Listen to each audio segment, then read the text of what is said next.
यहाँले दसैँको सन्दर्भमा कुरा उठाउनु भयो। अहिले जुन यो शारदीय नवरात्रि छ, शारदीय दसैँ छ, यसलाई हामी बडा दसैँ भन्छौँ। किनभने हामी वर्षमा दुईटा दसैँ हुन्छन्, एउटा चैते दसैँ, एउटा बडा दसैँ। यो चाहिँ शारदीय दसैँ भएको हुनाले बडा दसैँको रूपमा प्रसिद्धि छ। अब यसको धार्मिक सांस्कृतिक धेरै नै महत्त्वहरू छन्। किनभने अब यो लामो समयदेखि चलेर आएको पर्व हो। यो पर्व भन्नासाथ जोड्ने, एकले अर्कोलाई जोड्ने, समाजमा जोडिने, व्यक्तिमा जोडिएर समाजमा सोसलाइजेसन, सामाजिकीकरणको लागि पनि यसको आफ्नै किसिमको महत्त्व छ। धार्मिक सांस्कृतिक महत्त्व त हुने नै भयो र साथसाथै यसको सामाजिक महत्त्व पनि अत्यन्त छ। र नेपालको सन्दर्भमा हेर्दाखेरि विभिन्न चाडपर्वहरू नेपालमा छन्। त्यसमध्येमा बडा दसैँलाई, विजया दशमीलाई अथवा दसैँलाई हामी अत्यधिक महत्त्वको रूपमा सम्पूर्ण नेपालीहरूले, यद्यपि अब कतिपय मानिसहरू यो हाम्रो होइन, यो हिन्दू धर्मावलम्बीहरूको हो भन्ने जस्तो पनि कहिले कहिले सोच आउँछ।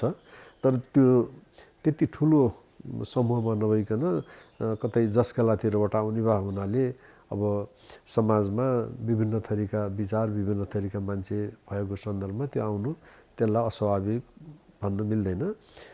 त्यसले अझ यसमा भएका कमी कमजोरीहरूलाई, दसैँमा भएका कतिपय विकृतिजन्य कुराहरूलाई सुधार गर्न, संशोधन गर्न, परिमार्जन गर्न पनि त्यसले महत्त्वपूर्ण योगदान गरिरहेको हुन्छ। समग्रमा भन्नुपर्दा विजया दशमी अथवा बडा दसैँ नेपालीहरूको एउटा महान चाडको रूपमा यसलाई हामीले लिनुपर्छ। र अब अहिले गएर त फेरि यस्तो भइसक्यो कि नेपालीहरू विश्वका विभिन्न कुनाहरूमा बसेका छन्। अब हिजोको दिनमा, आजभन्दा भनौँ न 15-20 वर्ष अगाडिको यसको जति राष्ट्रिय महत्त्व थियो, अब त अन्तर्राष्ट्रिय महत्त्व भएर गयो। किनभने पञ्चाङ्ग निर्णायक समिति पनि अब अन्तर्राष्ट्रिय पञ्चाङ्ग निर्णायक समिति भनेर अमेरिका र बेलायतमा अथवा जापानमा अथवा अरू देशमा कुन कुन बेलामा टिकाको साइत हुन्छ भनेर भन्नुपर्ने अवस्था आउनु भनेको बडा दसैँले आफ्नो जुन महत्त्व छ त्यसलाई विस्तार गर्दै जानुको अर्थको प्रतीकको रूपमा हामीले लिनुपर्ने हुन्छ। यसैले अब यो बडा दसैँ, विजया दशमी जुन छ, यसको धार्मिक, सांस्कृतिक, आध्यात्मिक, सामाजिक विभिन्न किसिमको महत्त्वको कारणले नै समाजले यसलाई चाहिँ ग्रहण गरिरहेको छ। अब मैले देख्दाखेरि, अब मैले पनि 1-2 देशको हेर्ने मौका पाएँ जाँदाखेरि, अब त्यहाँ हेर्दाखेरि के देखिन्छ भने अलग अलग देशमा अलग अलग ढङ्गले त्यहाँको समय, परिस्थिति, वातावरण अनुसार मनाएको देखिन्छ। तर अब त्यसमा भएको अभिन्न अङ्गहरू भनेको, अब जस्तो दसैँ भन्नासाथ त्यसमा 2-3टा पक्षहरूलाई हामीले विचार गर्नुपर्छ। एउटा पक्ष भनेको यो चाड हो होइन, यसमा केही मनोरञ्जन छ, केही धार्मिक आध्यात्मिकता छ र केही उपासना पक्ष छ र त्यसपछि चाहिँ नि यसमा साधनाका पक्षहरू पनि त्यत्तिकै छन्। अब त्यो एउटा महत्त्वपूर्ण पक्ष भयो।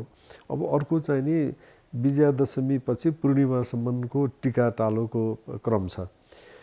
यो दुईटा क्रममा टिका टालोको क्रमलाई, जमरा राख्ने क्रमलाई चाहिँ नि सबैतिर समान रूपबाट आफूले जानेको छ भने आफूले, नभए साथीभाइहरू कहाँबाट जमरा ल्याएर भए पनि टिका टालो गर्ने चलन त सबैतिर समान छ।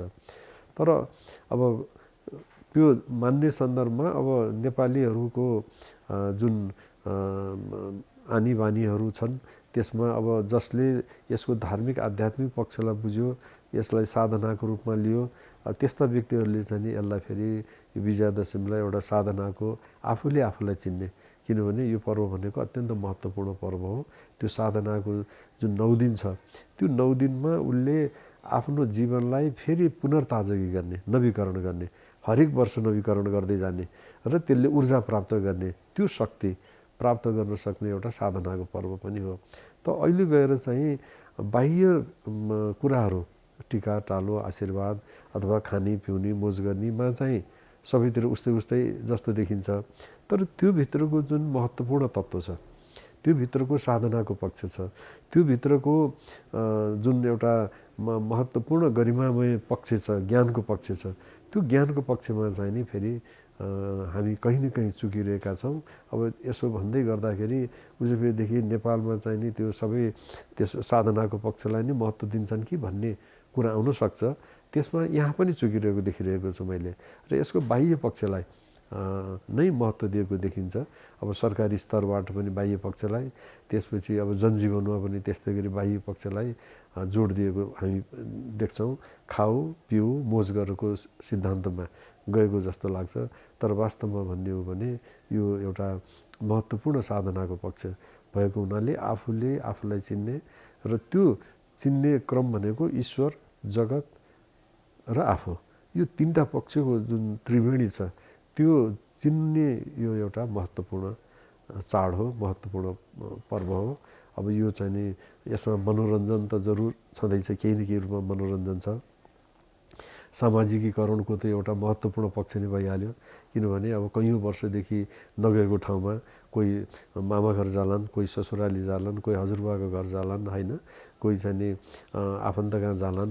अब त्यो जानको लागि समेत पनि अब यो एउटा चाहिँ नि अवसर हो। कैयौँ वर्षदेखि नगएको पनि जान सक्छ र फेरि जाने बेलामा ल है म आउँदैछु भनेर कुनै चिठी पत्र गर्नु परेन, न टेलिफोनमा नै चाहिँ नि भन्नु पर्यो, सरासर गएपछि पाइयो।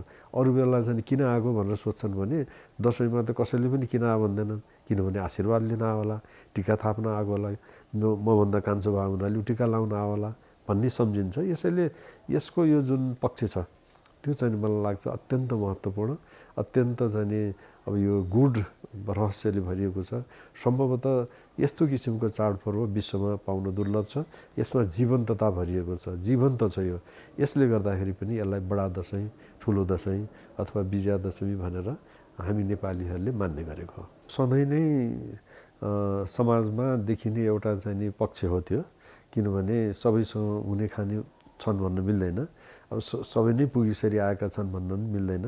अब त्यस्तो परिस्थितिमा अब कतिपय मान्छेले अर्काको देखासेखीमा उसले त यसो गर्यो म पनि यसो किन्न गर्ने, उनीहरूले त सबैलाई लुगा किन्ने म पनि किन्न नकिन्ने, उनीहरूले यसो खायो म किन्न खाने भनेर हामी प्रतिस्पर्धामा जान थाल्यौँ भने चाहिँ नि त्यो अर्कोले घोडा चढ्यो भनेर आफू धुरीमाथि चढ्न जानु जस्तो हुन्छ।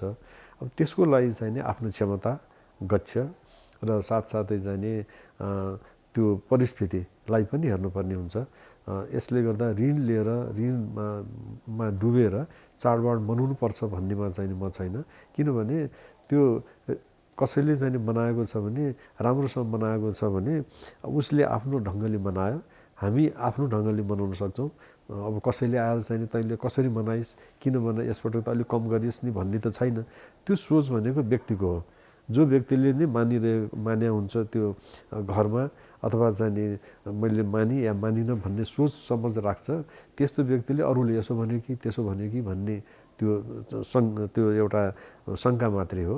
त्यस्तो शङ्का लिनुभन्दा, त्यस्तो शङ्कामा पर्नुभन्दा आफ्नो गच्छअनुसार आफ्नो क्षमताले भएसम्म ऋणमा नडुबिकन त्यसलाई अलिकति साँघुरो गरेर हुन्छ कि अलिकति एक कदम पछाडि बढेर हुन्छ कि यसपटक चाहिँ नि मसँग छैन भनेदेखि किन त अर्को साल छँदैछ नि भन्ने त्यो किसिमको भावनाले पनि जानुपर्ने हुन्छ। यसैले ऋण काटेर ऋणमा डुबेर अहिले दसैँ मनाउने, चाडबाड मनाउने अनि पछि रोएर बस्ने अथवा चाहिँ नि बिलौना गरेर बस्ने त्यस्तोतिर चाहिँ नि जानु हुँदैन भन्ने मलाई लाग्छ। अमेरिका र हाम्रो नेपालको बिचमै पनि 12-13 घन्टाको फरक छ, स्टेटै पिछे फरक छ, होइन। त्यस्तै अब कहीँ चाहिँ अब जति हामी पूर्वतिर गयौँ त्यहाँ थोरै घन्टा फरक हुन्छ। अब जस्तो यहाँबाट चाहिँ हामी हङकङ गयौँ, त्यस्तै गरी जापान गयौँ भने थोरै घन्टा छ। तर अब जति टाढा गयौँ युरोपतिर जाँदाखेरि धेरै घन्टा फरक हुन्छ। त्यो धेरै घन्टाको फरकले गर्दाखेरि पनि अब त्यो सायद फरक भएको हो। त्यसले गर्दाखेरि अब त्यसमा त हामीले समयलाई, विश्वको समयलाई नै विचार गर्नुपर्ने हुन्छ। दसैँलाई अब नेपालीहरूको सबभन्दा व्यापक र व्यापक रूपमा समेटिएको यो पर्व भएको हुनाले यसलाई विभिन्न रूपमा मान्छेहरूले मनाइरहेका पाइन्छन्, होइन। एक थरीले यहाँले भनेको जस्तै सेतो टिका, अब जस्तो हाम्रो पूर्वतिर गयौँ भने राई लिम्बूहरूमा सेतो टिका लागेको देखिन्छ।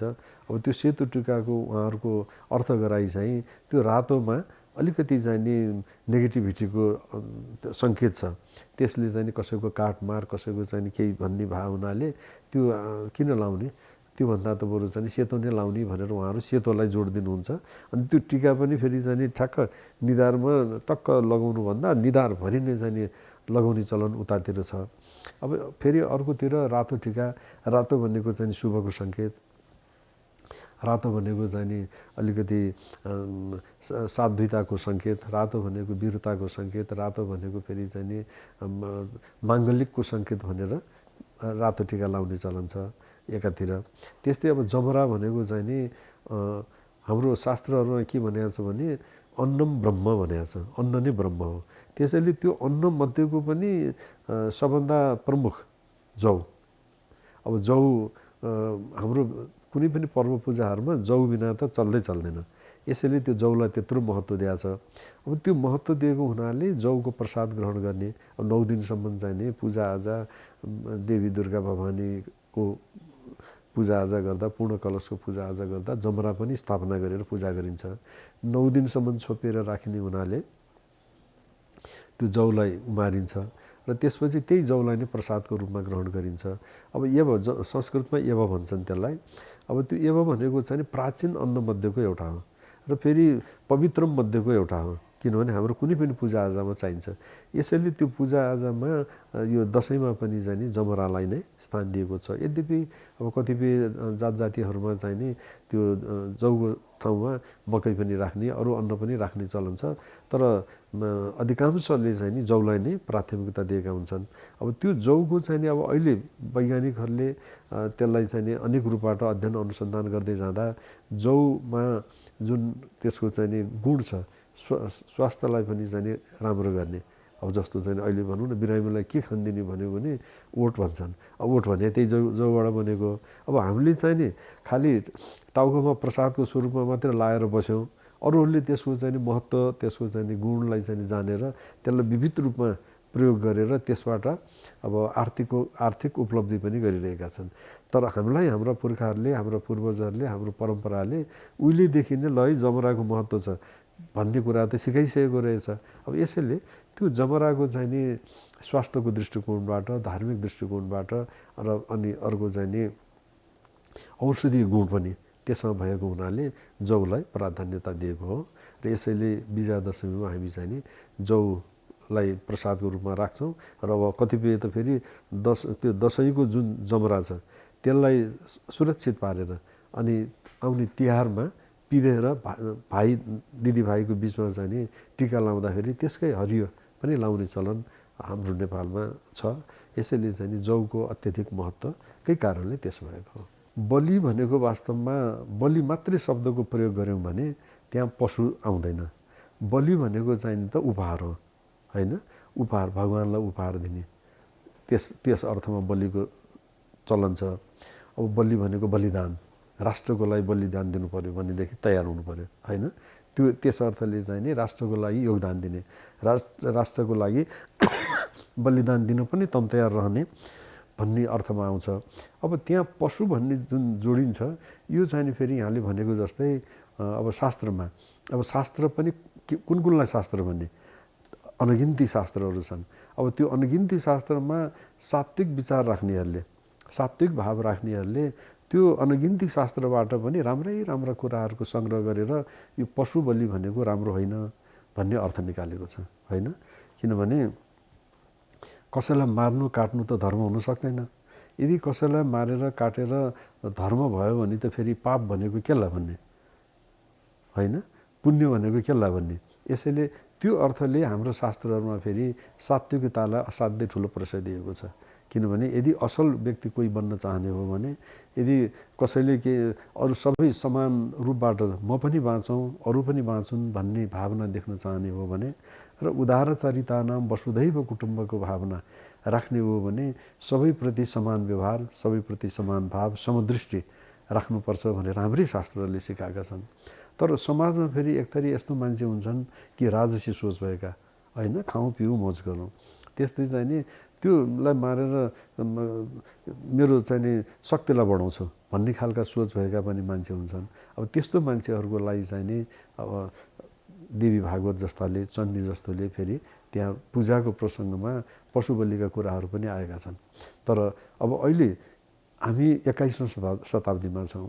21औं शताब्दीमा आइपुग्दाखेरि चाहिँ नि देवी देवताको नाममा काटमार गर्नुलाई चाहिँ नि त्यति उपयुक्त भनेर भन्न मिल्दैन। त्यही भएर हुनाले अब यहाँहरूलाई थाहा छ होला, अब मैले त धेरै वर्ष अगाडिदेखि जुन बेलामा पशु बलि भनेको धर्म हो भन्ने समाज थियो। त्यो बेलामा यो धर्म होइन, यदि पशु बलि धर्म भयो भने अधर्म भनेको के भन्ने सामाजिक अभियान सुरु गर्दै गर्दै जाँदाखेरि अब अहिले मलाई लाग्छ धेरैतिर एउटा बहसको विषय बन्यो। यो काटमार गर्नु त ठिक रहन्छ नि त, यो खानु हुँदो रहन्छ नि त भनेर धेरैले छोडेका छन् होइन। अब देवी देवताले नै खाइराख्नु भएको भनेर हामी भन्छौँ भने वास्तवमा त्यहाँ देवी देवताले त खाएको छैन। यदि देवी देवताले खाइदिएको भएदेखि त त्यो दक्षिणकालीमा कसैले बोका लिएर गएको छ अथवा राँगो लिएर गएको छ, कुखुरा लिएर गएको छ, उहाँले खाइदिएको भएदेखि त अर्को पटकदेखि कसैले पनि चढाउँदैन थियो होला। गएको साल लिएर स्वात्तै खाइदिनु भयो, के चढाउनु भन्नु पर्थ्यो होला। वास्तवमा त्यो भगवानको बाहनामा मान्छेले आफूले खानलाई गरेको एउटा तौर तरिका मात्रै हो त्यो। अब जसले चाहिँ नि खाँदैन उसले दिनु हुँदैन। अब जस्तो म जन्मजात माछा मासु खान्न, शाकाहारी छु म कहिले पनि अरूलाई चाहिँ नि त्यो काटमार गरेर चाहिँ धर्म हुन्छ, काटमार गरेर चाहिँ उन्नति हुन्छ भन्ने पक्षमा म छैन। अब त्यस्तै म जस्तो हजारौँ लाखौँ मान्छे छन्, नेपालमा मात्र पनि विश्वभरि नै छन्। अब एक थरी मान्छेहरूको चाहिँ नि अब द्वैत चरित्र, म बलि चाहिँ नि गर्दिनँ तर म खान्छु भन्ने खालका छन्। त्यो चाहिँ त्यो फेरि मिलेन।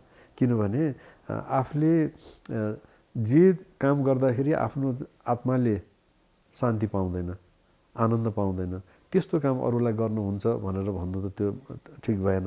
अब आफू चाहिँ खाइराख्ने अनि गर्नु यो देवी देवताले दिनुहुन्न भन्ने त त्यो ठिक भएन।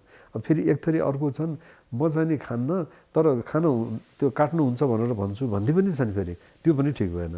यसले गर्दाखेरि सबभन्दा ठुलो कुरा त आफूले आफूलाई सोध्ने हो। यदि मेरो बच्चा बच्ची अथवा मेरो चाहिँ नि केटाकेटीहरूलाई कसैले लिएर काटेर खान्छ भने म के भन्थेँ होला। त्यस्तै अर्काको छोराछोरी हामीले खाइरहेका छौँ होइन, त्यो मान्छे खाने मान्छेहरूले। त्यो ठिक हो कि होइन भनेर आफूले आफूलाई सोध्ने वास्तवमा भन्ने हो भने। यसले गर्दाखेरि अब हाम्रो शास्त्रले पनि त्यसैले भएर परिसङ्ख्या विधि भन्छ। यसलाई बढाउनुतिर कतै नलाग्नु है, यसलाई घटाउँदै घटाउँदै जानुपर्छ भनेर परिसङ्ख्या विधि। अब जस्तो भनौँ न, परिसङ्ख्या विधि भनेको एकादशी व्रत। कमसेकम एकादशीको बेलामा, पूर्णिमाको बेलामा अथवा चाहिँ साउन महिनामा नखाइदियो भने भोलि उसले गएर छोड्छ कि भनेर त्यस्तो किसिमका व्रतहरू पनि हामी कहाँ छन्। त्यसलाई परिसङ्ख्या भन्छन्। त्यसलाई घटाउनेतिर जानुपर्छ। शास्त्रहरूले पनि यसलाई बढाउने होइन घटाउनेतिर भनेर मनुस्मृतिले पनि भनेको छ। यसले हामी के देख्छौँ भने अर्कालाई मार्नु, काट्नु, खानु यो कुनै पनि हालतमा उपयुक्त होइन। फेरि हामी देवी भागवतका उपासक, हामी भन्छौँ या देवी सर्वभूतेषु मातृरूपेण संस्थिता नमस्तस्यै नमस्तस्यै नमस्तस्यै नमो नमो भनेर चाहिँ उहाँलाई आराधना पनि गर्छौँ। के भन्छौँ भने माता हजुर त सारा संसारको, सारा प्राणी मात्रको आमा हुनुहुन्छ भन्छौँ। अनि उनी आमाको अघिल्तिर लिएर त्यो सानो अबोध पशु पन्छीलाई लिएर काटिदिने, मारिदिने गर्नु कहाँसम्म बुद्धिमानी हुन्छ, कहाँसम्म उपयुक्त हुन्छ, त्यो अरूले भन्नुभन्दा पनि आफैले आफैलाई सोध्यो भने त्यसको जवाफ आउँछ जस्तो मलाई लाग्छ। केही हदसम्म होइन, म त भन्छु धेरै कम भएको छ। अब जस्तो यहाँलाई कतिको थाहा छ कुनै पहिला पहिला यो अभियान सुरु भन्दा अगाडि सडकमा अष्टमीमा नवमीमा यो सडकमा निक्लिन सकिँदैन थियो काठमाडौँको खास गरी। त्यस्तै गरी अब गाउँघरमा पनि हो। बाटो बाटोमा काटेको मारेको त्यो चाहिँ नि मोटर अघिल्तिर उभ्याएको छ, त्यहाँ के अरे त्यो कुखुरालाई बलि दिएछ, हाँसलाई दिएछ, अब सक्नेले फेरि बोकालाई काटिरहेका छन्। सडक रक्ताम्य हुन्थ्यो। अब आज हेरौँ, आज चाहिँ नि हेरौँ सडकमा त्यो अवस्था छैन, नरिवल चढाउन थालेका छन्। अब त्यस्तै गरी भद्रकालीको मन्दिरदेखि लिएर गुहेश्वरी दक्षिणकालीतिर हेरौँ, त्यहाँ पनि अब कुनै बेला नरिवल भने के हो भन्ने जमाना थियो। अब अहिले सबैतिर नरिवलको चाहिँ नि चलन आयो। अब यसले गर्दाखेरि मलाई चाहिँ के लाग्छ भने अब निर्मूल पार्नको लागि चाहिँ त दुवैतिरबाट लाग्नुपर्छ। एउटा चाहिँ सरकारी पक्षबाट पनि लाग्नु पर्यो, लाग्नु पर्यो हो। अब राज्य संयन्त्रले चाहिँ अब के गर्छ, अब जस्तो भनौँ नेपालमा नेपालीहरूको लागि गर्नुपर्ने धेरै काम छ। सुशासनको लागि होइन, सुख दिनको लागि, त्यस्तै गरी चाहिँ नि समुन्नतिको लागि। तर अब दसैँतिर हेर्नुहोस् त यहाँले देख्नुहुन्छ राज्यको संयन्त्र खाद्य संस्थान कहाँबाट भेडा र च्याङ्ग्रा ल्याउने भनेर बसिरहेको देखिन्छ। अब यो यस्तो काम पनि गर्नुहुन्छ राज्यले। यसैले पहिलो त राज्यले पनि प्रोत्साहन दिनु पर्यो। त्यसपछि अब दोस्रोमा चाहिँ नि जनताहरूले पनि त्यही अनुसारको चाहिँ नि विचार धारणा राख्दै जान्छन्। अब जस्तो अहिले राज्यले कसैले मासुको दोकान खोल्छु भन्यो भने उसलाई 5 लाख रुपियाँ चाहिँ सजिलैसँग पाउन सक्छ। अब त्यही अर्कोले चाहिँ म तरकारीको अथवा फलफुलको राख्छु भन्यो भने उसलाई पाउन गाह्रो छ। यसैले अब यहाँ त राज्यले प्रोत्साहन दिइरहेछ। अब किन प्रोत्साहन दिएको थाहा छैन। अब संसारमा जति पनि महामारीहरू छन्, अब अस्ति भर्खर गयो कोभिडदेखि लिएर जति पनि महामारी, सार्स भनौँ, स्वाइन फ्लू भनौँ, एभियन इन्फ्लुएन्जा भनौँ, होइन, अनेक थरी चाहिँ म्याड काउ डिजिज भनौँ, जति पनि ठुला ठुला रोग आएका छन् माछा मासुकै कारणले आछन्। अब अहिले संसारमा जति पनि रोगको चाहिँ कारण हो त्यो माछा मासुकै खानपानको कारणले हो। थाहा छ, सबैलाई थाहा छ। तर त्यसलाई चाहिँ नि अब ट्याक्स आउँछ, त्यसबाट चाहिँ केही आउँछ भनेर चाहिँ नि राज्यले चाहिँ नि प्रोत्साहन दिइरहेको देखिन्छ। अब यो कुनै पनि हालतमा उपयुक्त होइन। अब हामी त के भन्छौँ भने राज्यले अब जस्तो चाहिँ नि सिंहदरबारभित्र काटमार गरिदिनु भएन, राष्ट्रपतिको भवनभित्र काटमार गरिदिनु भएन, प्रधानमन्त्रीको भवनभित्र काटमार गरिदिनु भएन, कुनै पनि सार्वजनिक भोजभतेरहरूमा, सरकारी भोजभतेरहरूमा माछा मासुको परिकार नगरिदिउँ। अब कुरा हामी शान्तिको गर्छौँ, यस्तो गर्नुपर्छ उस्तो गर्नुपर्छ भन्छौँ। त्यो शान्तिको कुरा सकिएको एकछिनपछि गएर खान जान्छौँ माछा मासु, जाँड रक्छ, होइन। यसैले यस्ता किसिमको यो द्वैत चरित्रबाट चाहिँ नि शान्ति आउँदैन। साँच्चै नै शान्ति लिएर आउने हो, साँच्चै नै जनतालाई सुखशैल दिनु हो भने यस्ता कुराहरू हेर्दाखेरि सानो लाग्छ, तर यसभित्र अनेक मनोविज्ञानदेखि लिएर अनेक कुराहरू लुकेका हुन्छन्। यसलाई पनि विचार गर्नुपर्छ भन्ने मलाई लाग्छ। अब उहाँहरूको द्वैत चरित्र कसरी देखिन्छ भने अब बुद्धले परम्परादेखि चलिआएको धर्ममा, संस्कृतिमा जुन किसिमको एउटा बलि प्रधान देखेर नै यो ठिक भएन भनेर उहाँ लाग्नुभयो। अब लाग्दाखेरि चाहिँ नि उहाँले यो सबभन्दा पहिला नै 5 पञ्चशीलको सिद्धान्त छ। त्यो पञ्चशीलको सिद्धान्तमा 1 नम्बरमै चाहिँ नि हिंसा गर्नुहुन्न भन्नुभएको छ, दोस्रो नम्बरमा चोरी गर्नुहुन्न, होइन। राम्रो कुरा हो त्यो। अब हिंसा भनेको मन, वचन, कर्म, मनसा वाचा कर्मणा, तिनटै कुराको हिंसा गर्नुहुन्न भनेर उहाँले त्यस्तो राम्रो उपदेश दिनुभयो। तर अब उहाँहरूको चाहिँ नि शिष्य प्रशिष्यहरू, थोरै मात्रै शिष्य प्रशिष्यहरू अहिले अहिंसक छन्। अब हुँदा चाहिँ बौद्ध धर्ममा अहिंसावादी बौद्ध समाज भनेर गठन गरेको देख्छु म नेपालमा। आफ्नो लागि भनेर कसैले काटेको छैन र बजारमा पाइन्छ भने त्यो ल्याएर खानुहुन्छ भन्ने उहाँहरूको भावना छ। भनेको त उहाँहरूले नखाइदिने हो भने त्यो पसलै खुल्दैन थियो, उहाँहरूकै कारणले खुलिया छ। तर उहाँहरू भन्नुहुन्छ हामीले काट भने होइन, राखेर छ, यो त चाहिँ तरकारी खा जस्तै त हो नि भन्ने छ विश्वभरि नै। तर अब मलाई लाग्छ गौतम बुद्धले त्यो भनेको थिएन, पञ्चशीलको सिद्धान्तभित्र पर्दैन, त्यो अष्टाङ्ग मार्गभित्र पर्दैन।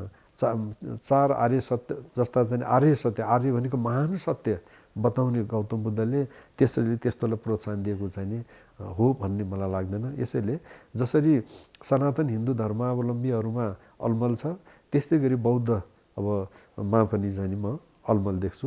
मात्र जैनहरूमा चाहिँ यस्तो अलमल देखिँदैन, किनभने उनीहरू एकदम निरामिष छन्, होइन। अब अहिले त फेरि चाहिँ नि सनातनमा हिन्दू धर्म अन्तर्गत पनि विभिन्न सम्प्रदायहरू जन्मिदिएका छन्, जसले यो काटमार भनेको गलत हो भन्ने कुरालाई चाहिँ नि आफ्ना शिष्य प्रशिष्यहरूमा उहाँहरू चाहिँ नि त्यसलाई लागू गर्यो भने, त्यसमा अमल गर्यो भने, त्यसको अनुयायी बन्यो भनेदेखि जीवन सुध्रिन्छ भनेर अब जस्तो भनौँ पुराना परम्परादेखि आइरहेका श्री वैष्णवहरू, होइन, वैष्णव सम्प्रदायहरू, कृष्ण प्रणामीहरू, त्यस्तै गरी चाहिँ नि यता ओम शान्तिहरू, त्यस्तै गरी अब अहिलेका जति पनि साधु सन्त महात्माहरू अहिले समाजमा देखिराख्नु भएको छ, कसैले पनि यो काटमारलाई प्रोत्साहन दिएको मैले देखेको छैन। चाहे स्वामी रामदेवजी हुन्, चाहे चाहिँ नि यता अहिले चलेको रविशङ्करजी हुन्, कोही पनि, त्यस्तै गरी सद्गुरु हुनुहुन्छ जो अहिले चाहिँ नि अलिकति विशेष रूपबाट परिचित हुनुहुन्छ, त्यस्ता पनि कुनै पनि साधु सन्त महात्माहरूले यो काटमारलाई चाहिँ प्रोत्साहन दिएको देखिँदैन। हुनु पनि अब हाम्रो वैदिक संस्कृतिमा पनि के हो भनेदेखि ईश्वर कहाँ बस्छ त भन्दाखेरि ईश्वर भनेको त प्राणी मात्रमा बस्छ। प्राणी भन्नासाथ सानो भूषणादेखि लिएर ब्रह्मासम्म त्यो हुन्छ।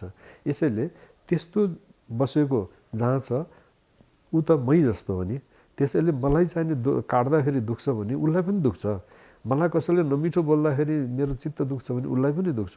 यसैले यस्तो गर्नुहुन्न भन्ने किसिमको चाहिँ नि सिद्धान्त हाम्रो शास्त्रले दिइरहेको छ, सिकाइरहेको छ। कसैका चाहिँ फाप्दैन भन्ने चलन छ, होइन। अब कुनै वखतमा कुनै दुर्घटना भयो अथवा घटना भयो, त्यसले गर्दा चाहिँ नि अब हामी कहाँ फाप्दैन भन्ने चलन पनि छ। अब कतिले जमरा राख्दैनन्, किन त भन्दा हो त्यसैले चाहिँ नि हामी कहाँ फाप्दैन भन्छन्। त्यस्तै अब नेवार समुदायमा चाहिँ नि त्यो कालो टिका लाउने चलन छ होइन। अब विभिन्न किसिमको हाम्रो संस्कृति छ। अब त्यसमा चाहिँ नि व्यक्ति विशेषमा घर घरमै पनि फरक हुनसक्छ। अब जस्तो भनौँ न अहिले नै दुर्घटना भयो, अब कतिजना मान्छे चाहिँ नि काठमाडौँमा दसैँको लागि भनेर आएको थियो होलान्, कतिजना बाहिर गएको थियो होलान्। दसैँमा यस्तो भयो हुनाले भइगयो, अब हामी अर्को पटकदेखि नमनाउने भन्ने पनि त सक्छन् नि, मान्छेको इच्छाको कुरा हो। त्यसले गर्दाखेरि अब यस्तो व्यक्ति व्यक्ति पछि त फरक फरक धारणा हुनसक्छ। तर समग्रमा भन्दाखेरि चाहिँ नि अब बडा दसैँको अत्यधिक महत्त्व छ। त्यसको महानतालाई बुझेर, त्यसभित्र रहेको चाहिँ नि गुढ रहस्यलाई बुझेर आफूले आफूलाई जान्न, सिक्न र ज्ञान गर्न, म अहिले यो संसारमा किन आएको थिएँ, मेरो लक्ष्य के होला, मेरो धर्म के होला, मैले चाहिँ नि आखिरमा यो 84 योनिपछि बल्ल बल्ल मनुष्य जीवन पाएको छु। यो मनुष्य जीवन पाउँदाखेरि चाहिँ नि मैले गर्ने काम के हो, मैले खालि मेरै लागि मात्रै, मेरै परिवारको लागि मात्रै गर्ने हो कि समाजको लागि पनि गर्ने हो कि राष्ट्रको लागि पनि गर्ने हो अथवा विश्वकै मानव समुदायको लागि गर्ने हो भन्ने त्यो महान लक्ष्य राखेर हामीले सोच्ने हो भनेदेखि यी सानातिना यी पशु बलिका कुरा, यी कुराहरू चाहिँ नि गौण बन्दै उसले चाहिँ नि यो त मैले राम्रो काम गरेको होइन रहेछ भनेर छोड्ने त्यो विचार, त्यो भावना आफसे आफ चाहिँ नि आउँदै जान थाल्छ। यसले गर्दाखेरि यसभित्र रहेको महानता, बडा दशमीभित्रको, विजया दशमीभित्रको त्यो विजया दशमी भनेको त्यो खसी बोकालाई विजय गर्नको लागि त होइन नि त, होइन। कुनै जमानामा त यो त विजया दशमी भनेको अब अहिले एउटा राज्यले अर्को राज्यमाथि लडाइँ झगडा गर्ने चलन गयो। अब एक दुई ठाउँमा कहीँ अहिले संसारमा हामी देखिरहेका छौँ, तर अब समग्रमा एसिया महाद्वीपमा त अब त्यो हरारै गइसक्यो। त्यस्तै नेपालमा पनि, भारतमा पनि कुनै जमानामा यो विजया दशमी भनेको चाहिँ नि एक राज्यले अर्को राज्यलाई आक्रमण गर्नेको लागि साइतै लिन नपर्ने दिन विजया दशमी। यसले गर्दाखेरि अब त्यो किन त भन्दाखेरि अब राम र रावणको युद्धको कथा यसमा जोडिएको छ। त्यसले गर्दाखेरि पनि साइत लिनु पर्दैन भन्ने चलन हो। त्यसैले विजया दशमीमा कुनै जमानामा हाम्रो पुर्खाहरू लडाइँ भिडाइँ गर्थे, खुँडा खुकुरी होइन, तरबार लिएर चाहिँ हिँड्थे। त्यसैले त्यसको पूजाआजा हुन्थ्यो। अब अहिले त खुँडा खुकुरी भने नै के हो मान्छेलाई धेरैलाई थाहा छैन। यसैले अब समयअनुसार परिवर्तन हुँदै जाँदो रहेछ। समयअनुसार परिवर्तन हुँदै जानु पनि पर्छ, किनभने पहिला जे थियो त्यही भएर बसिरह्यो भने त त्यो त पोखरी हुन्छ। त्यो पोखरी भनेको दुर्गन्धित हुन्छ। यसले गर्दाखेरि हामीले हाम्रा चाडपर्वहरूलाई त्यसरी समयअनुसार मिलाउँदै जाने, समयअनुसार त्यसमा मानवीय पक्षलाई समेट्दै जाने, त्यसभित्र भएका विकृत पक्षलाई हटाउँदै जाने र पहिला विकृत पक्ष भनेको आफूले थाहा पाउने, अनि समाज, राष्ट्र र विश्वमा त्यसका राम्रो पक्षहरूलाई लिएर गयौँ भने हाम्रो धर्म, हाम्रो संस्कृति युग युगसम्म जीवन्त रहन सक्छ। हाम्रो संस्कृति कहाँ सिक्ने त? पहिलो कुरा त घरबाट सिक्नु पर्यो। त्यो घरबाट सिक्ने भने पनि आमा बुवा, हजुरआमा, हजुरबुवाहरू हुन्। अब उनीहरूलाई नै त्यसबारेमा थाहा छैन भने सिक्ने कुरो भएन। अब हिजो हजुरबुवाहरूबाट हामीले सिक्न पाएनौँ भन्ने हुन्छ। अब त्यसको लागि त चाहिँ नि हाम्रो पाठ्य पुस्तकहरूमै पनि त्योसँग सम्बन्धित विषयहरू राख्दिने होइन। अनि कसैलाई चाहिँ नि मलाई दसैँको बारेमा अथवा हाम्रो चाडपर्वको बारेमा जान्न मन लाग्यो भनेदेखि कहीँ पढ्न जान पाउने, सिक्न जान पाउने, 1 महिने तालिम, 2 महिने तालिम अथवा 6 महिने तालिम, अथवा सरकारले पनि हाम्रो संस्कृतिको विषयमा पढ्नेहरूलाई चाहिँ नि यति नम्बर पाइन्छ, प्रमोसनको हुँदाखेरि यति नम्बर जोडिन्छ भन्यो भनेदेखि मान्छेहरू पढ्न जान्छन्। त्यसले रोजगारी पनि बढ्छ। अब आज बेरोजगारी भयौँ भनेर हामी विदेशमा भाँडा बन्द गइरहेका छन् हाम्रो नेपालीहरू होइन। अब चाहिने नचाहिने काम गर्न गइरहेका छन्। यहाँ रोजगारीका विभिन्न अवसरहरू जुटाउन सकिन्छ। अब जस्तो यिनी संस्कृतिका विषयहरू, हाम्रो जीवनसँग जोडिएका संस्कृतिका पक्षहरू पढ्न पाउने। अब हाम्रो चाहिँ नि जति पनि सहरहरू छन् त्यो ठाउँमा चाहिँ इन्स्टिच्युटहरू खोलुन्, त्यो ठाउँमा स्कुलहरू खोलुन्, त्यो ठाउँमा चाहिँ नि पढ्न पाउने तालिम केन्द्रहरू हुन्। त्यसमा चाहिँ नि जमरा कसरी उमार्ने भन्ने शिक्षा होस् होइन। अब अहिले केटाकेटीहरूलाई सोध्यो भने जमरा भने कसरी उमारिन्छ भने कसैलाई पनि थाहा छैन। त्यसलाई राम्रो कसरी उमार्न सकिन्छ, अब त्यसको बारेमा मिडियामा प्रचार प्रसार हुने, त्यसको बारेमा महत्त्वको बारेमा प्रचार प्रसार हुने, त्यसको अनुसन्धान हुने, यसरी हामी जान सक्यौँ भने अनि हाम्रो चाडपर्वको महत्त्व बुझिँदै जान्थ्यो। अब अहिले त्यो छैन। त्यो नभएको हुनाले अब मान्छेहरूमा चाहिँ अलमल पनि छ। अनि मान्छेहरूमा चाहिँ नि जति बुझ्नुपर्ने त्यो नबुझेको अवस्था पनि छ। अब यो भनेको चाहिँ नि देशकै लागि ठिक हुँदैन, किनभने धर्म, संस्कृति, इतिहास, भूगोल कुनै देशको चाहिँ मासिँदै गयो भने त्यो देशको चाहिँ अस्तित्व जोगाउनलाई गाह्रो पर्छ।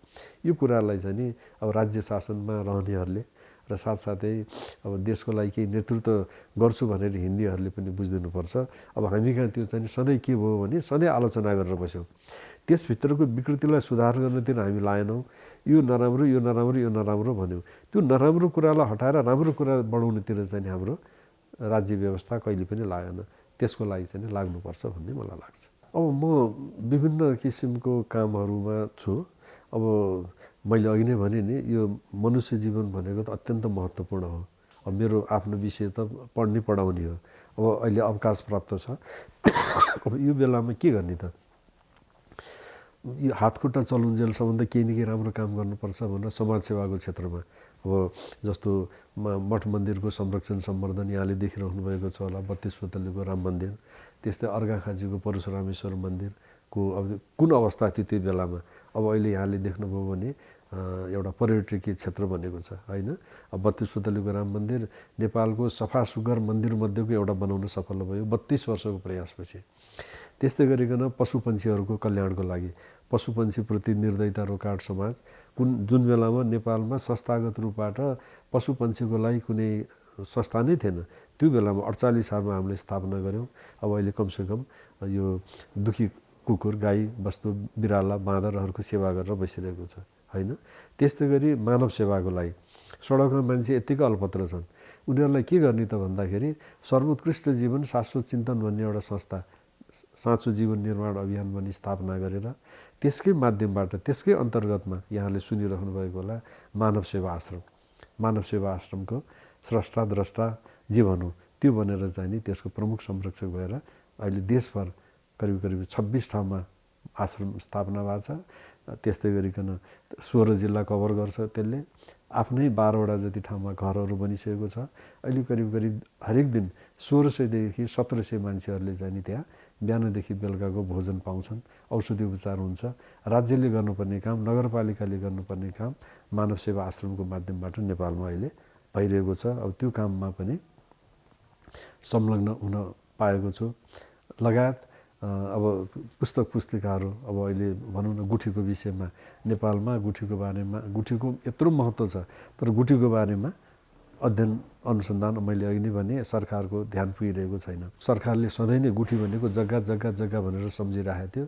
अब मैले भने यो गुठी जग्गा मात्र होइन है, यो त सम्पदा हो।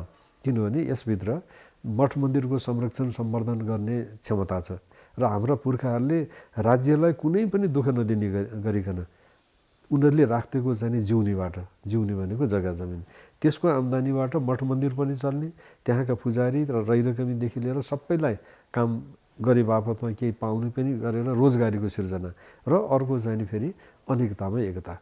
एउटा मन्दिरमा राखेको गुठीमा त्यहाँ विभिन्न जात जातिका मान्छेहरू संलग्न हुन्छन् र उनीहरूको उद्देश्य के हुन्छ भने यो मन्दिरको काम राम्रो गर्ने, यहाँको जात्रा मात्रा राम्रो गर्ने, यसलाई चाहिँ भव्यसँग चाहिँ सुरक्षित गरेर राख्ने भन्ने जुन त्यो एउटा भावना र धारणा छ, त्योलाई एकदम पक्का बनाउनुको लागि त्यसलाई एउटा सुदृढ बनाउनुको लागि जुन एउटा व्यवस्था गर्दै अब त्यो गुठी भन्ने अब त्यो भनेको एउटा सामाजिक पुँजी हो नेपालको लागि।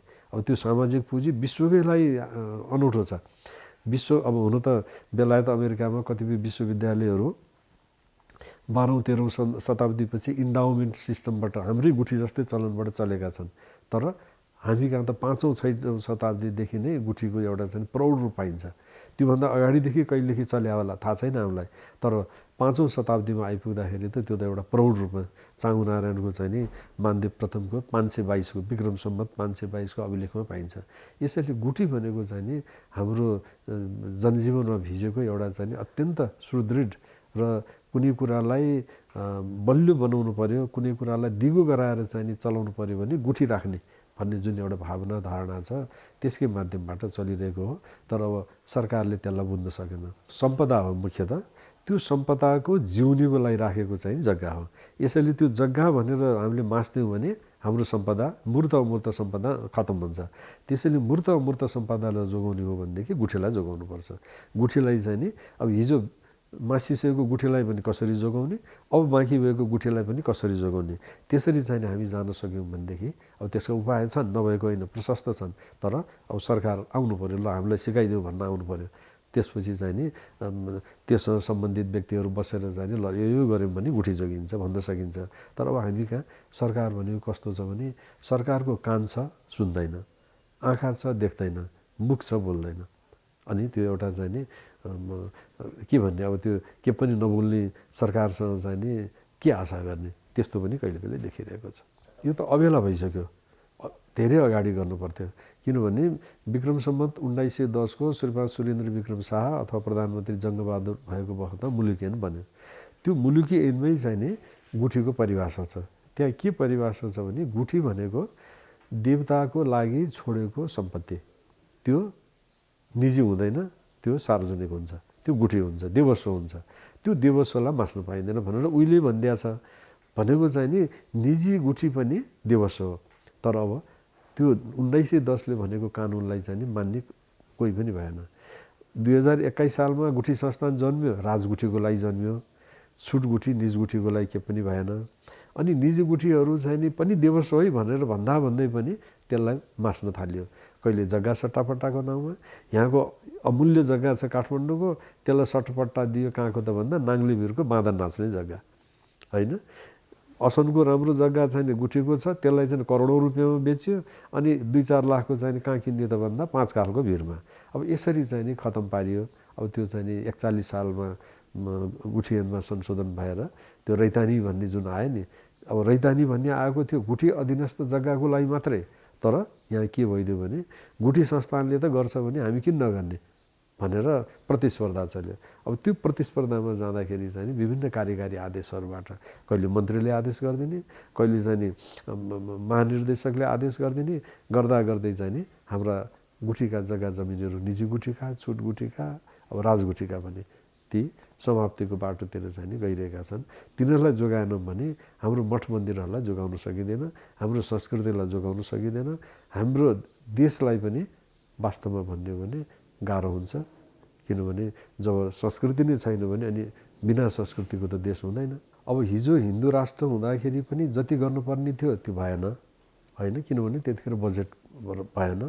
अब मन थियो होला, त्यसलाई चाहिँ नि कार्यरूपमा गर्नको लागि पैसा थिएन। अब अहिले चाहिँ नि जेन तेन प्रकारेण ऋण गरेर हुन्छ कि विप्रेसनहरू आएर हुन्छ कि छ, बजेट छ, तर मन छैन। अनि फेरि संविधानमा धर्मनिरपेक्ष भनेर राखिदिएको छ। अब धर्मनिरपेक्ष भनेको धेरैले के बुझेका छन् भने धर्मको लागि हामीले काम गर्नुहुन्न भन्ने बुझे। अब सरकारको चाहिँ नि कुरा सुन्दाखेरि धर्मनिरपेक्ष भनेको समानताको व्यवहार गर्न खोज्या भनेर एकातिर भन्छ। अब अफिसमा गएर चाहिँ नि कुनै मठ मन्दिरको लागि लाउन, मेरो मठ मन्दिर त भत्किन लाग्यो, बिग्रिन लाग्यो, यसलाई केही सहयोग गर्नु पऱ्यो भन्यो भने उनीहरू के भन्छन् भने अब धर्मनिरपेक्ष छौँ, हामीले गर्न मिल्छ र भन्ने जस्तो छ। तर उनीहरू त मलाई लाग्छ गल्तीमा छन्। हाम्रो आधार धर्म संस्कृति भनेको त नेपालको आधार हो। त्यो नेपालको आधारलाई नै चाहिँ मास्नको लागि त संविधानले भने होइन। यसैले त्यो धर्मनिरपेक्ष भन्ने शब्दले पनि मान्छेमा अलमल ल्याएको छ। अब त्यसले गर्दाखेरि चाहिँ नि अल्मलिरहेछन्। उनीहरू चाहिँ नि प्रत्यक्ष रूपबाट, सिधा रूपबाट, सजिलो रूपबाट सहयोग गर्न चाहिँ तयार छैनन्। अब कुनै चाहिँ सम्बन्धको कारणले, कुनै कारणले चाहिँ कसैले पाएदेखि बाहेक, नभएदेखि चाहिँ नि मठ मन्दिरहरूको संरक्षण सम्वर्धन गर्नलाई असाध्य गाह्रो भइरहेको छ। अब मलाई त के लाग्छ भने यदि हामीले समयमै यसमा विचार गरेनौँ भने हाम्रा मठ मन्दिरहरू चाहिँ नि त्यो व्यवहारिस बन्ने अवस्था चाहिँ झन्झन बढ्दै गइरहेको छ। अब अहिले भन्नलाई त हामी स्थानीय सरकार भन्छौँ, प्रदेश सरकार भन्छौँ, सङ्घीय सरकार भन्छौँ। अब त्यो स्थानीय सरकार, प्रदेश सरकार र सङ्घ सरकारलाई पनि स्तरको आधारमा होइन, स्थानीय महत्त्वको मठ मन्दिरहरू छ भने स्थानीय सरकारलाई हेर्नलाई बजेट सजेट दिउँ, त्यसबाट चाहिँ नि एउटा समितिहरू बनाएर चलुन्, त्यसले पनि त संरक्षण सम्वर्धन गर्न सकिन्छ। त्यस्तै प्रदेशमा गर्न सकिन्छ, सङ्घमा गर्न सकिन्छ। अन्तर्राष्ट्रिय महत्त्वको, राष्ट्रिय महत्त्वको मठ मन्दिरहरू अब जस्तो पशुपतिनाथ, लुम्बिनी जस्तालाई चाहिँ नि सङ्घ सरकारले हेर्ने र त्यसको लागि पनि चाहिँ अब छ, पशुपति क्षेत्र विकास कोष छ, लुम्बिनी विकास कोष छ। तर अब त्यहाँ भएको ऐनहरू कस्तो छ भने काम गर्न खोज्दा काम गर्न सकिने किसिमको छैन। त्यसलाई पनि सुधार गर्नुपर्छ, संशोधन गर्नुपर्छ, परिमार्जन गर्नुपर्छ। त्यो समयअनुसार संशोधन परिमार्जन गर्दै गएर चाहिँ नि साँच्चै नै केही काम सरकारको तर्फबाट अब सहयोग गरिदिने हो। अब हुन त बजेट केही न केही विकास निर्माणको लागि सरकारले दिइरहेको छ, तर त्यसमा पनि चाहिँ नि सबै जनताहरूको पनि त्यत्तिकै सहभागिता रहने, सरकारको पनि रहने र त्यसपछि चाहिँ नि त्यहाँ दान दक्षिणा गर्नलाई पनि मान्छेहरूलाई अब ट्याक्स दिएको दक्षिणा के अरे कुनै मठ मन्दिरको लागि चाहिँ सहयोग गरेको छ 5 लाख 10 लाख कुनै व्यक्तिले गर्यो भने त्यस्तोमा पैसा नलाग्ने, ट्याक्स नलाग्ने गरिदियो भनेदेखि त मान्छेले दिन थाल्छन्। अनि त्यसरी व्यक्तिगत रूपबाट पनि पैसा जम्मा हुन थालेपछि त मठ मन्दिरहरूले अब जस्तो भनौँ पशुपतिनाथको मन्दिर छ, पशुपति क्षेत्र विकास कोष छ, त्यसमा कुनै मान्छेले धनीमानी व्यक्तिले पुगिसरी आउने मान्छेले म 10 लाख दिन्छु भन्यो भने दिन सकोस्, तर त्यो 10 लाख दिएकोमा फेरि ट्याक्स लिन्छ सरकारले। कतिपय मान्छेहरूको भावना के हुन्छ भने ट्याक्स नलिदियोस् हामी दिन्छौँ भन्ने छ। त्यसैले त्यस अनुसारको पनि ऐन कानुन बनाउँदै हामी गयौँ, सुधार गर्दै गयौँ भने मलाई लाग्छ नेपालका मठ मन्दिरहरूमा सामान्य जनस्तरको पनि सहयोग बढ्दै जान थाल्छ र त्यसपछि चाहिँ नि अब कतिपय मठ मन्दिरहरूको जिम्मा अब जस्तो भनौँ यहाँ विभिन्न कर्पोरेट हाउस छन्। अब स्थानीय स्तरमा कतिपय मठ मन्दिरहरू गुम्बा बिहारहरू भत्ती बिग्रिरहेका छन्, त्यस्तोमा त्यो कर्पोरेट हाउसले 5 वर्षको लागि म सञ्चालन गरिदिन्छु, यसको मर्मत सम्भारदेखि लिएर सबै म गरिदिन्छु भन्यो भने त्यस्तो दिन सक्ने व्यवस्था पनि अब हुनु पर्यो। अब जस्तो यस्ता कुराहरू अब अहिले विदेशमा जापानतिर हेऱ्यौँ भने त्यस्तै गरिकन अरू मुलुकहरूमा हेऱ्यौँ भने त्यस्तो चाहिँ नि त्यो किसिमको धारणा अनुसार चलेको पाइन्छ। अब हामीले पनि चाहिँ नि सरकारले मात्रै लोन नलिने हो भने यसरी विकेन्द्रीकरणको स्थितिमा पनि हामी जानु पर्छ। त्यसरी गयौँ भने मलाई लाग्छ राम्रो हुन्छ। 2-4वटा मठ मन्दिरहरूलाई सामान्य दिनलाई छ, त्यो कनिका छरेको जस्तो छ नि, अब त्यहाँ चाहिन्छ चाहिँ नि 5 करोड, अब त्यहाँ दिएको छ 5 लाख, त्यसले त केही हुनेवालै छैन, दिस भन्ने मात्रै हो। त्यसैले अब समग्रमा सोच्नुपर्ने हुन्छ। पुरातत्व विभाग छ संस्कृति मन्त्रालयमा, धेरै जसो मठ मन्दिरहरू छन् गुठी संस्थान अन्तर्गत भूमि सुधार मन्त्रालयमा, त्यसैले त्यो नै मिलिरहेको छैन, त्यसलाई एकरूपता ल्याउनु पर्यो। र अझ साँच्चै भन्ने हो भने संस्कृति मन्त्रालय अलग्गै बनाएर त्यो संस्कृति मन्त्रालय अन्तर्गत चाहिँ नि हाम्रा मठ मन्दिर गुम्बा बिहार मूर्त अमूर्त सम्पदाहरूलाई हेर्ने र त्यसलाई चाहिँ नि सहयोग गर्ने किसिमले चाहिँ अगाडि बढ्न सक्यौँ भने केही होला भन्ने आशा गर्न सकिन्छ। नभए अब नागरिक उड्डयन मन्त्रालय को मा लागेर संस्कृति भने एउटा सानो शाखा